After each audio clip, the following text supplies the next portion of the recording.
तो नमस्कार, मैं पंडित ब्रजेश चंद्र पाठक मनोकामना ज्योतिष चैनल पर आज बहुत ही महत्वपूर्ण जानकारी देने जा रहा हूँ। बिल्कुल रहस्यमयी जानकारी देने जा रहा हूँ। मासिक राशिफल के साथ साथ राहु 18 महीने तक क्या फल देने जा रहे हैं, शनि 2.5 साल आपको क्या करने जा रहे हैं, केतु क्या करेंगे और गुरु महाराज क्या देने जा रहे हैं, किस राशि वाले को क्या फल देंगे, किसी एक राशि को लेकर हम नहीं चल रहे हैं या मेष राशि से मीन राशि वालों तक के लिए भी क्या क्या फल देने वाले हैं उसको भी हम लेंगे। क्योंकि आप कमेंट बोलते हैं किसी एक ही राशि पर ज़्यादा बोलते हैं, ऐसा नहीं। जिस राशि वाले के आप हों अगर कमेंट करेंगे तो उस राशि पर मैं वीडियो बनाकर आप तक पहुंचा ही देता हूं। जैसा आपका डिमांड होता है वैसा मैं वीडियो बनाकर आप तक पहुँचाते रहता हूँ। तो आज इस चीज़ का सम्मिश्रण रहेगा। अप्रैल मासिक राशिफल, सिंह राशिफल और 18 महीने तक राहु किस राशि वालों को क्या देने जा रहे हैं, शनि क्या करने वाले हैं, गुरु क्या देने जा रहे हैं, इसका पूरा विस्तृत वर्णन करेंगे। लेकिन समय ज़्यादा नहीं लेंगे, कम से कम समय में आपको सारी चीज़ों की अभिव्यक्ति करके आपको समझाने का मेरा प्रयास रहेगा। नहीं तो ये सब जानकारियाँ बिल्कुल आसानी से नहीं, इसके लिए अथक परिश्रम करना होता है। अगर आप पहली बार हमारे चैनल पर आए हैं तो इसको सब्सक्राइब कर लें। इस तरह की जानकारियाँ आपको प्राप्त होती रहेंगी। बेल आइकन भी दबा लें जिससे कि आपको इस तरह की जानकारियों से वंचित ना होना पड़े। आगे बढ़ने से पहले, श्री गणेश करने से पहले गणेश जी की वंदना। वक्रतुंड महाकाय सूर्यकोटि समप्रभ निर्विघ्नं कुरु मे देव सर्वकार्येषु सर्वदा।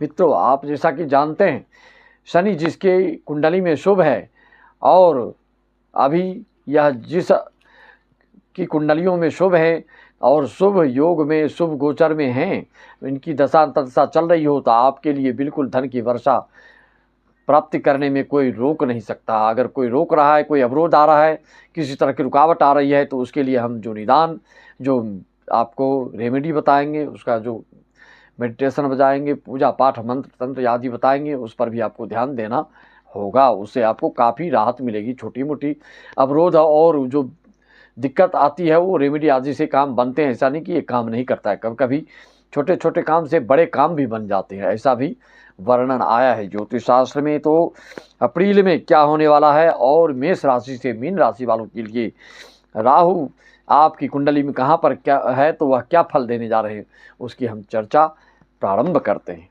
सभी को, सभी यजमानों को, देश विदेश भारतीय हमारे जितने यजमान हैं सभी को मेरा नमन वंदन अभिनंदन। मित्रों, अप्रैल महीने में आप जानते हैं कि बस चंद दिन बचे हैं। शनि को 29 मार्च के जो राशि परिवर्तन होगा तो ढैया प्रारंभ हो जाएगा सिंह राशि वालों के लिए, धनी राशि वालों के लिए, और मेष कुंभ मीन राशि वालों को जो 7.5 चल रही है, मेष राशि वालों के लिए प्रथम 7.5 होगी, प्रथम चरण होगा। अप्रैल में क्या क्या होने जा रहा है? अप्रैल में खेल नहीं महाखेल होगा। वृषभ, तुला, मकर, कुंभ के लिए ढैया फेल होगा। अगर ये लग्न है आपके लिए तो आप बिल्कुल ढैया से बेफिक्र रहिए, आपके लिए कुछ नहीं होगा। एकादश शनि सिंह राशि वालों के लिए चैन देगा। शनि वो जिसका मार्केश वह बेचैन करेगा, उसको बेचैन करेगा। आर्थिक लाभ, वर्षों की परेशानी से मुक्ति देगा। जो वर्षों से आप किसी कारण से किसी चीज़ से परेशान थे, चाहे वो केस मुकदमा हो चाहे और कुछ हो, उससे आपको मुक्ति मिलने जा रही है। अप्रैल मई में सिंह राशि वालों का बहुत ही उलटफेर होगा। 29 को तो 14 मई को गुरु राहु केतु का समसप्तक केंद्र में होगा। अष्टम से सिंह राशि वालों के लिए यह सप्तम में हो जाएंगे, केतु द्वितीय से आपके लग्न में हो जाएंगे। गुरु काल पुरुष के अनुसार सिंह राशि वालों के लिए गुरु आय में, राहु सप्तम मित्र नक्षत्र में पैसा बहुत ढेर देगा। आयात निर्यात इंपोर्ट एक्सपोर्ट वालों के लिए पैसा बहुत ही बेहिसाब देने वाले हैं। करूं व्यवसाय, जिसके मन में इस तरह की विचारधारा चल रही है। करूं व्यवसाय की छोड़ दूं नौकरी, इस दुविधा का मन में तरंग देगा। जिनकी कुंडलियों में राहु अगर सप्तम में हो तो उनकी विचारधारा इस तरह की बन सकती है। करो कुछ शांति जप होगा तब ऐसा जो मन का बहुत पसंद होगा। अगर राहु को प्रसन्न कर लोगे, अगर सप्तम में है, तो फिर आपके मन के पसंद के अनुसार मनोनुकूलता प्राप्त हो जाएगी। अन्यथा गोचर फल के अनुसार तो शुभ देने जा रहे हैं। अगर आपकी कुंडली में सप्तम भाव में राहु है तो हो सकता है नौकरी छोड़ के व्यवसाय करने को चाहें, व्यवसाय में है तो उसको छोड़ के नौकरी करना चाहें। कहने का मतलब जिस चीज़ में आप कार्यरत हैं, जिस चीज़ से आप आय कर रहे हैं, उसको आप परिवर्तन करने को सोच सकते हैं या अनायास किसी कारण से हो सकता है। वैवाहिक जीवन में जिसका सप्तम राहु होगा तो उनको भी दिक्कतों का सामना या केस मुकदमा चल रहा है पहले से, तो उसमें कुछ विशेष हो सकता है, इस पर ध्यान देंगे।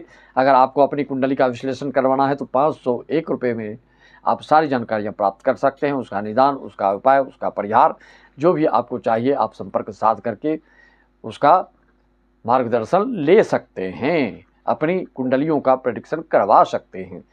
संपूर्ण लाइफ की अगर कुंडली बनवाना चाहते हैं तो 2100 रुपया में आपको कोरियर के द्वारा पहुंचा दिया जाता है, PDF बनाकर आप तक पहुंचा दिया जाता है। तो मित्रों, ज्योतिष शास्त्र के रहस्यानुसार अगर आपकी सिंह राशि है और गुरु मिथुन में, आय का बड़ा ढंग से देगा, आय बड़ा कर देगा, आपका आय बहुत बढ़ा देगा। जो भी कर्म करके अभी तक आपने जो उपलब्धि की है, हासिल की है सिंह राशि वालों, उसको अब क्या रूपरेखा बनाएंगे, ऐसा निवेश या इसी चीज़ों में लगाएंगे जिससे कि आपको उसका भविष्य में बहुत ही सार्थक फल मिलेगा और बहुत ही आपको संतुष्टि मिलने वाला रहेगा। इस तरह का कोई कार्य आप कर सकते हैं।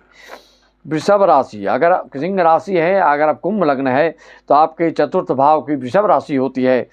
ऐसे जातकों को जब भी उन्नति, उत्थान, उत्कर्ष को प्राप्त करना होता है, ऊंचाइयों को प्राप्त करना होता है, अपने लक्ष्य को भेदना होता है, अर्जुन की आंखों की तरह आपको मन को केंद्रित करके अपने लक्ष्य को प्राप्त करना चाहिए और साम, दान, दंड, भेद आदि को अपनाना पड़ता है। अन्यथा अगर भोलापन दिखाएंगे, सिधाई दिखाएंगे तो फिर आप अपने लक्ष्य की प्राप्ति में आपको कई प्रकार के अवरोध पैदा हो सकते हैं।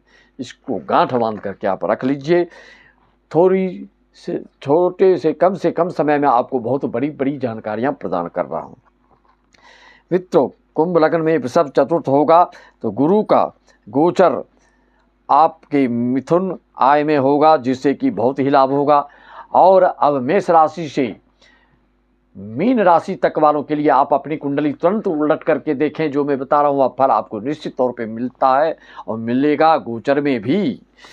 अगर आप मेष राशि लग्न के हैं, अगर आपके राहु प्रथम भाव में हैं तो ऐसा जातक बचपन में हुड़दंग मचाने वाले, 3-5 करने वाले, 420 करने वाले बच्चे लोग खेल में कुछ से कुछ भी कर जाते हैं। अपने घर को बिल्कुल, अपने माता पिता को बिल्कुल कान खड़े कर देने वाले, बिल्कुल सोच में रहते हैं कब क्या ना कर दें, इस तरह के आपका बचपना बीतता है। लेकिन जैसे ही किशोरावस्था से आगे निकलते हैं और युवावस्था में पहुंचते हैं तो फिर आपकी जो बुद्धि है, आपकी जो मेधा शक्ति है, उसमें परिपक्वता आने लगती है और जीवन पर्यंत उत्तरोत्तर आप उन्नति की ओर बढ़ते चले जाते हैं। कहने का मतलब उसके बाद आप होशियार हो जाते हैं। भले वैवाहिक जीवन में किसी न किसी प्रकार की दिक्कतों का सामना आपको करना पड़ता है। मेष से मीन राशि वालों के लिए देखिए, अगर आपकी कुंडली में द्वितीय भाव में अगर राहु बैठा हो तो ऐसा जातक जीवट होता है, परिश्रमी होता है, धन प्राप्ति के लिए जहाँ तक हो वहाँ तक ये पहुँचने का प्रयास करते हैं अपने बल बदौलत।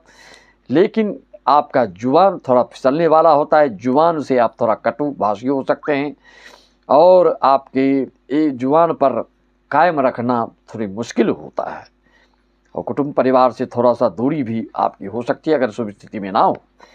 अगर यह राहु का गोचर हर राशि वालों के लिए आप अपनी जन्म कुंडली में देखें कि किस भाव में बैठा है, उसके हिसाब से ये जो फलादेश बता रहा हूँ यह आपको अवश्य अभी देखने को मिलेगा। जिस भाव में बैठा है उस भाव से रिलेटेड अगर आपकी कुंडली में तृतीय भाव में है तो ऐसा जातक, मान लीजिए पैतृक संपत्ति भी आपको इफरात है, उसको प्राप्त करना चाहते हैं, तो आप हाथ पर हाथ धर कर बैठे रहेंगे तो वह प्राप्ति होने वाली नहीं है। आपके सगे संबंधी, आपके रिलेटिव लोग उसको हड़प सकते हैं और आपको उसे वंचित कर सकते हैं। लेकिन अगर आप उस पर कायम रहते हैं, परिश्रम करते हैं, ध्यान देते हैं, विशेष रूप से आप जितना ध्यान देंगे उतनी धन की संपत्ति अवश्य आपको प्राप्त होगी। और जितना परिश्रम करते हैं, चाहे किसी भी चीज़ में करें, आपको उसका फल निश्चित तौर पे मिलता है।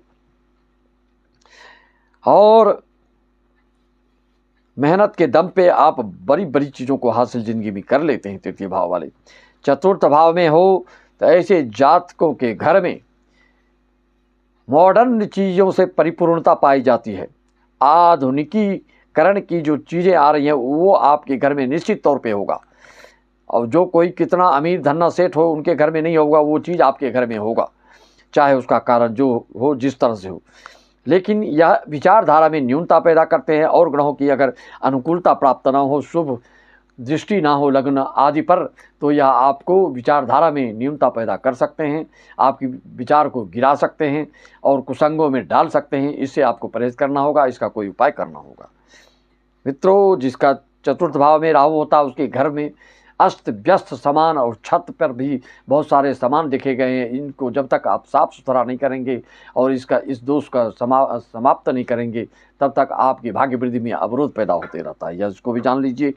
मेष से मीन राशि वालों के लिए अगर पंचम भाव में राहु होता है तो ऐसे जातकों की संतान मेधावी होते हैं, लेकिन कठिन चीज़ों को, क्लिष्ट चीज़ों को, बिल्कुल जो कि समझ में ना आए ऐसी चीज़ों को वो अपनी इस तरह से सरल तरीके से, ऐसे सुगम तरीके से आपको समझाएंगे कि आप आसानी से उस चीज़ को सरलतापूर्वक आप समझ जाते हैं। यह इनकी विशेषता होती है।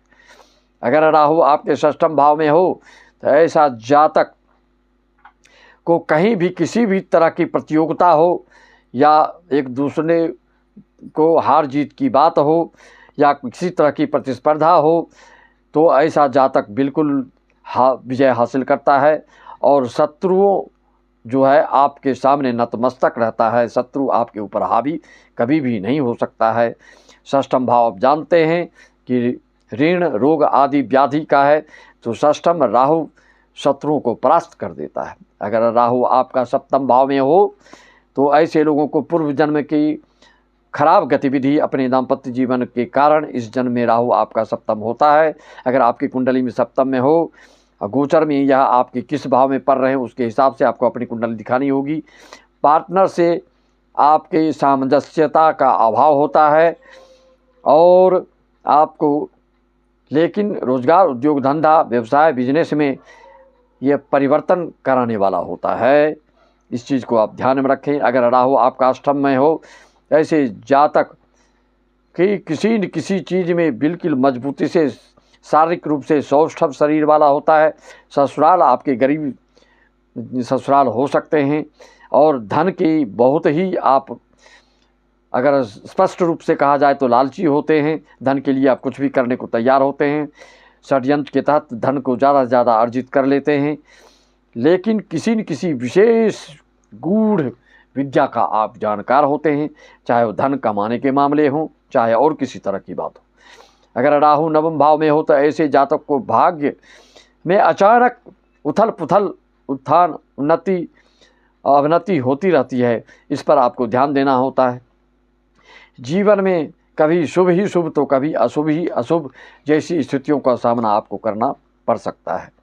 अगर राहु आपके दसम भाव में हो, मेष से मीन राशि वालों के लिए, तो आपको सामाजिक छवि को सुधारने की ज़रूरत होती है। कई बार कर्म क्षेत्र में आपको संघर्ष के बाद मतलब आपको विजय हासिल होती है और फलीभूत होता है, शुभ फल प्रदान करने वाला होता है। लेकिन धीरे धीरे यह आपको बहुत ही उच्च आकांक्षी बनाता है और अपने कर्म पथ पर डटा देता है। डट जाते हैं आप, जिससे कि अपने लक्ष्य तक पहुंच पाते हैं।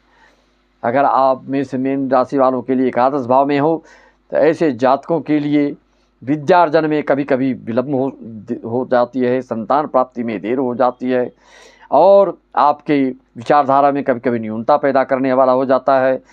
और मित्र कभी कभी आपको धोखाधड़ी से पेश आ सकता है, धोखा दे सकता है, आपके धन को हड़प ले सकता है, सावधानी नहीं रखेंगे, शांति नहीं करेंगे।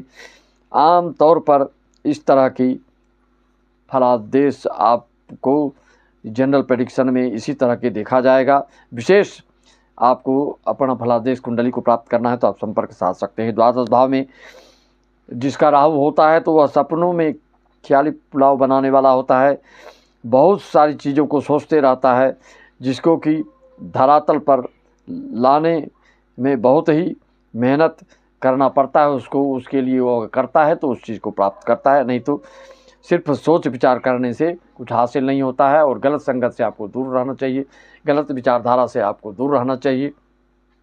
दोस्त लोग आपको गलत चीज़ में फंसाने वाले होते हैं, कभी कभी कारागार की स्थिति पैदा कर देते हैं, कभी कभी केस मुकदमा आदि की सिचुएशन ये पैदा कर देते हैं, जिसमें कि सावधान नहीं रहेंगे तो आपको दिक्कत हो सकती है। इस तरह से मेष से मीन राशि वालों के लिए राहु का फलादेश आप अपनी कुंडली में देखें, कहाँ पर हैं, क्या है, कैसा है, उसके हिसाब से ये फल मिलता हुआ दिखेगा। और सिंह राशि वालों के लिए भी बताया अप्रैल महीना आपका कैसा जाएगा। और मिथुन राशि में जब जाएगा आपका 14 मई से गुरु एकादश भाव में आएगा 10वें भाव से, तो यह आपको स्टॉक मार्केट से किसी चीज़ में निवेश करने से जो कम समय में ज़्यादा से ज़्यादा लाभ हो, ऐसी चीज़ों में आप हाथ डालकर ज़्यादा से ज़्यादा उसका प्राप्त कर सकते हैं। और भी राशियों वालों के लिए, मेष से मीन राशि वालों के लिए राहु की गोचर के अनुसार आपको यह फलादेश बताया गया है। आप अपनी कुंडली की सारी जानकारी प्राप्त करना चाहिए, संपर्क साध सकते हैं। मैं अपनी वाणी को विराम देते हुए सभी को राम राम, जय श्याम, ओम स्वाहा, हरि ओम तत्सत, जय सच्चिदानंद।